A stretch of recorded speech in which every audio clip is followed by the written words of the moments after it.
Good morning, everyone.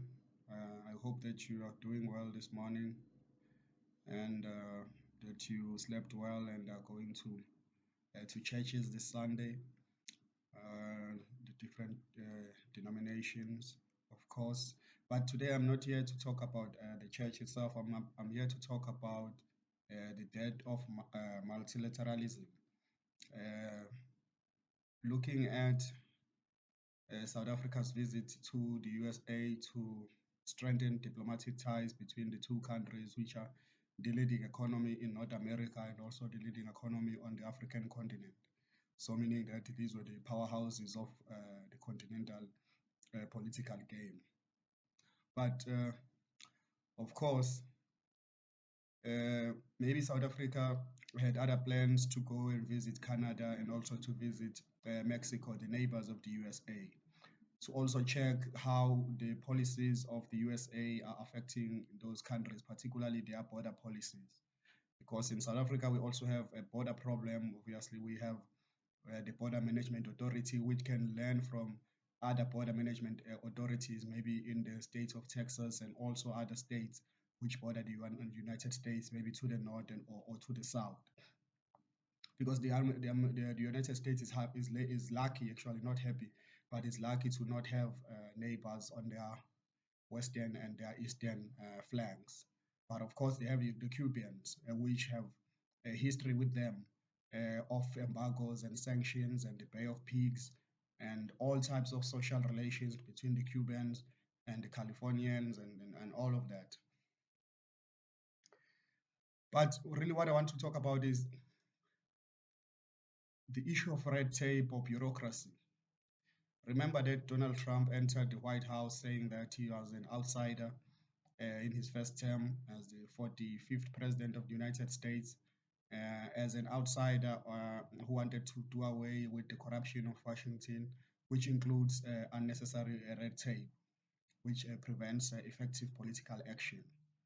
But of course, when President Ramaphosa visits President Donald Trump, there cannot be a historical gap in the memory of the two countries, meaning that there was a Joe Biden before a Donald Trump, and there was a Trump before Joe Biden. Meaning that when you are negotiating with the Americans, you should not be mindful of only the four terms of the current president, but also what the agreements which are signed in the previous governments, because there are some agreements which run for 20 years, for example, or which run for 10 years, which go over the term of office of the president, meaning that even after the president has made those laws, it becomes difficult to enforce them when he's out of office because they bring in a new administration with a new vision for the country. But of course, if you sign an agreement with a country, you're not signing it with the current government, you're signing it with that country, which when the documents go to their records and to our records, then it becomes an agreement to work together for that period of time. So maybe that's what South Africa should have done also, to review the kinds of policies that they signed or the agreements that they signed under Joe Biden and see whether they are still enforceable under the Donald Trump administration, so that they can fix their policy position to say, now the United States is working in this way. Now we have to change from our dealings with the Democrats now and deal with the Republicans because they are in power. There is no other way of dealing with anyone else other than the Republicans who are in power and who won a sweeping majority. That's what Donald Trump was saying, that is historic. So, meaning that academics and scholars should really be studying how he was able to defeat a female candidate again after defeating another female candidate in the form of Secretary Hillary Clinton. So those are some of the things that I think should have been discussed. But of course, now Elon Musk's department was supposed to help with that, to say we are dealing with trying to get rid of the red tape and making sure that people are accountable for what they do. Uh, so meaning that that also applies not only to the home departments, but also to the multilateral offices with the embassies, with the consulates, and all types of military bases of the United States across the world to see whether they are using the resources of the American people in the correct way. But of course, now there's since been, according to media reports, maybe it's fake news, I don't know, but there's since been a divorce between President Donald Trump and his one of his ministers, Mr. Elon Musk, who is also, according to reports, a South African-born American, which brings in another dimension to say they are South African-born Americans who maintain their South African citizenship, but then there are some South Africans who have done away with their citizenship, want a new identity in the United States. So those are some of the issues that I would have spoken about myself. But of course, we're speaking about the issue of white privilege when we're talking about that, because as I asked in the previous lecture, that who was representing the interest of black people, not only black people as the black churches, where we have people who have been killed before for being black and going to church, which is something that shouldn't happen really, and also the representatives of uh, youth organizations. The ANC has a youth league. So those people were supposed to be there also as interests, because how many young people are there in the United States? How many people are under the age of 25 and cannot be members of the Senate, for example? So that's an opportunity for them to be represented when a foreign head of state who comes from the most powerful country on the African continent, when you are looking at relative peace, really, because what has been preventing our development mainly has been the wars that we've been fighting, particularly those wars which were fought in the 1990s, because those were the destructive wars, because those were the genocides and ideological coups where a capitalist system was being replaced by a communist system, and then we had many other problems with the Rwandan genocide, and of course with all of political violence, in KwaZulu-Natal in the early 1990s. So maybe what the Americans are facing is also political violence. To say you have people who, particularly from the South, who want to connect with their families in the North, who are successful and they're living in a wealthy country, but they cannot access that familial support because of stringent border laws.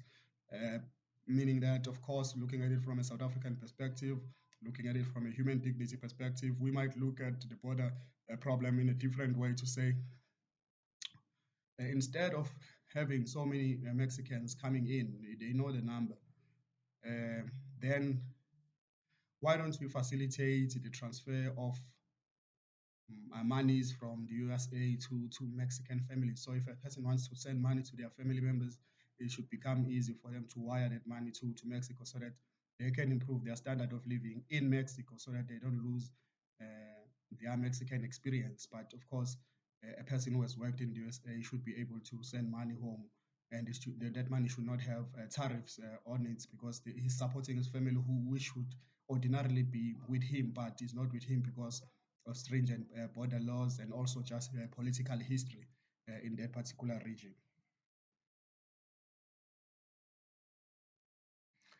Of course, when I speak about the death of multilateralism, I don't speak about the death of it as a practice, but also in terms of looking at the people who are there themselves. You know that President Ramaphosa is a representative of a minority government, which he formed with other parties, and perhaps that was his dream when he was speaking about the social compact in his first term. Maybe he saw that he was not going to be able to win a second term. That's why he was building partnerships, which can be termed coalitions with white business and the white world, basically, of South Africa, which is a reality because of the apartheid laws and the legacy of apartheid. To say, let us work together to build South Africa and leave out those people who don't want South Africa to move forward. Of course, being in power, they define who is the person that they're going to leave behind, and who's the person who's not part of the social compact, and who's the person who's a delinquent in terms of the social compact which their first administration was creating. But now the second administration, of course, is still a continuation of the social compact because now at the political level, because in the past it was the ANC leading the social compact, you know, stretching out the arm to people to other people to say, come and join our government. We want your expertise, we want your experience, and we want you to invest. Because remember, Tawombe was saying that South Africans have money, but they're not investing in the economy itself, particularly those South Africans who have old money. So those are some of the problems that Ramaphosa was responding to with his social complex, which now we can see it as a reality going together on a hunting party to the United States. And now we want to know what kind of agreements they signed with the Americans, and then read those agreements from the different sector departments to see if South Africa is still uh, loyal to the BRICS, because now remember the BRICS has opened up its doors. Many countries from the Arab world have joined. Maybe when you look at it from a BRICS perspective, someone might say if the people from the Arab world are able to trade with the United States, even after the Gulf Wars, even after the invasion of Iraq in 2003, even after the bombs in Afghanistan, even after the bombs in Syria and the carelessness of the soldiers just dropping weapons from the aeroplanes and then the weapons being captured by guerrillas. So those are some of the problems that Ramaphosa and Donald Trump were supposed to address. Maybe the agreements address that. Maybe something that we still need to deal with. Uh, but now, remember now, this is a multilateralism between rich presidents who are rich in their personal capacity. But we know that uh, I'll have to drop this call for now because this is my driver who's coming to pick me up to take me to town. We'll continue this talk at a later time. Thank you.